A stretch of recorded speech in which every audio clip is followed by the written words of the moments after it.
Senator Brandis. My question is to the Minister for Tertiary Education, Skills, Jobs and Workplace Relations and the Minister representing the Prime Minister, Senator Evans. I refer the Minister to comments made by the Prime Minister on the 17th of October.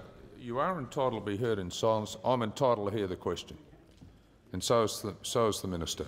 Senator Brandis. Thank you, Mr. President. I refer the Minister to comments made by the Prime Minister on the 17th of October when, in relation to the Qantas dispute, she said, quote, "The last thing I'm going to do is pick sides." I also refer to the Prime Minister's press conference last Saturday when she said, quote, "I'm not going to involve myself in making statements about either side of the dispute." Given those remarks, can the Minister explain why the Prime Minister and other senior ministers labelled Qantas's action extreme but failed to utter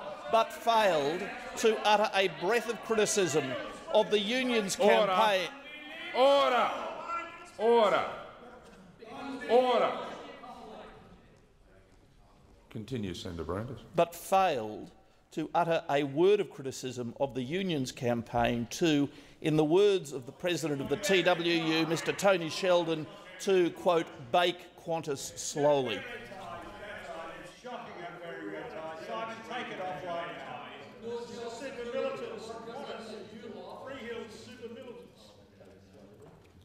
Minister for Tertiary Education, Skills, Jobs and Workplace Relations and representing the Prime Minister, Senator Evans.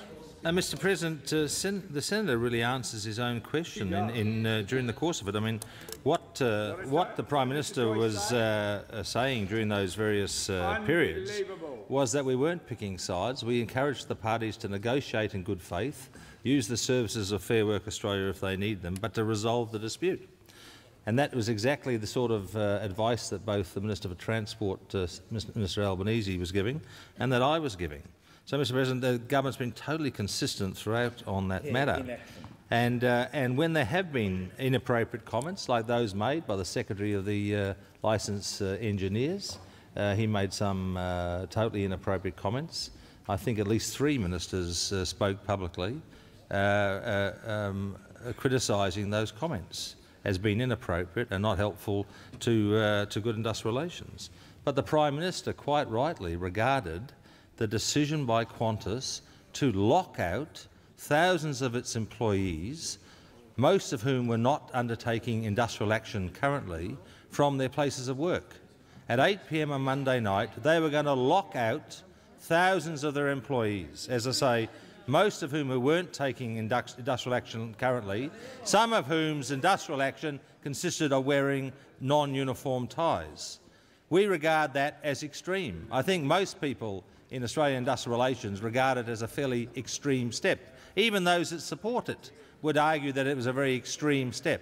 It is the equivalent of an all-out strike by all employees of an employer shutting down their industry. It's the employer's equivalent. You would have been highly critical of a walkout of all the trade unions and all their members, and you would have described that as extreme, and rightly so. So the Prime Minister is perfectly accurate in describing Qantas's actions as extreme. Senator Brandis. Thank you, Mr President. Given that the government was made aware of plans for a lockout, including the imminent grounding of the Qantas fleet not later than early on Saturday afternoon, isn't the lambasting of Qantas by the government just a way of deflecting? Senator Brandis, just resume your seat. Senator Conroy, I'm entitled to hear the question. Senator Brandis. Isn't the lambasting of Qantas by the government just a way of deflecting the hard questions about why the government failed to act sooner, in particular by making a declaration under Section 431 which would have taken effect immediately? The Minister. Well, as I understand it now, Mr President, I found out about the same time as the opposition claims it found out, and we're not actually sure whether they might not find out a bit earlier, because Mr Abbott apparently has refused to answer at a doorstop when he found out, and in fact ended the doorstop and left. So I think there are questions. The government's been very clear about when it found out. It is now a bit of an open question as to when the opposition found out.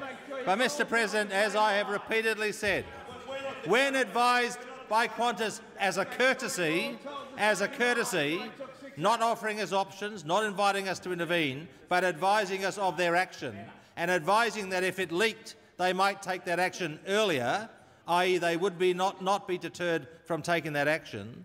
We sought proper advice, followed that advice and were successful in ending the dispute before the lockout was due to occur. Wait a minute, Senator Brandis. Do you get the call? Order. Senator Brandis. Thank you, Mr President. Does it not follow from the minister's last answer that the government didn't seek advice until it had been told of the imminence of the lockout? Had the government sought advice sooner than that, would it not have been in a position to make a 431 declaration immediately and thus avoid the lockout and avoid the grounding and avoid 48 hours of inconvenience to the Australian travelling public?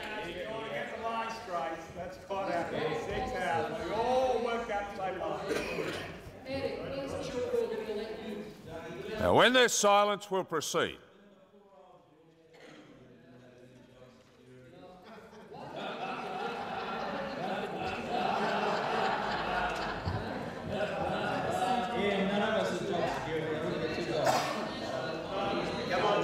When there's silence, we'll proceed on both sides. On both sides. Senator Evans. Thank you, Mr President. No, Senator Brandis, it does not follow. Mr President, the government was in receipt of advice from its department and the legal team inside the department about issues at Qantas over a period of months. All those options had been presented to the government and discussed. When we found out about sometime after 2 o'clock on Saturday afternoon about the lockout, we sought further advice about the alternatives open to us, and senior ministers discussed that. I mean, we were in a position, Senator, if we chose to take that action, but we also knew the hurdles involved in that. And the advice to us was that the preferable action was to use clause 424 as a quicker and more efficient way of resolving the dispute. We followed that advice, and guess what? It worked. It worked. The government was successful. You've just got to recognise that, Senator. Time has expired.